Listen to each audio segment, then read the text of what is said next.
Na one of one na ikaw lang meron sa ikaw lang meron talaga. Ako lang gumawa niyan, handmade talaga. Check mo yan. Yo, actually, idol namin si Idol Manix. Nag-meet up na kami. Grabe, sobrang solid. Shake.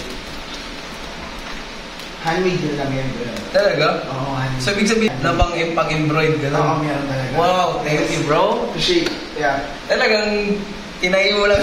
Yes, bigla. Yung nag-deal na tayo. Okay, sige, do it. What?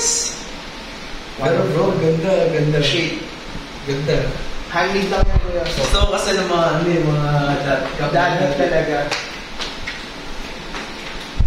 Oh, shit! Ganda!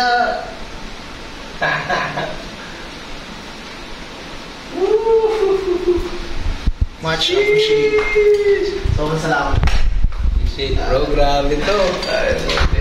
Eto na guys, meron na tayong papagawa. Hey guys, this is Manex and gusto ko lang magpasalamat sa Dr. Vintage. Binigyan nila ako ng cup ng sobrang one of one. Talagang handmade na pagkagawa. So maraming salamat brother Kali. Thank you so much sa simpleng gift. Maraming salamat. So yun lang guys, follow nyo sila Dr. Vintage page. Yun lang. And other social media. Damn. Malupit.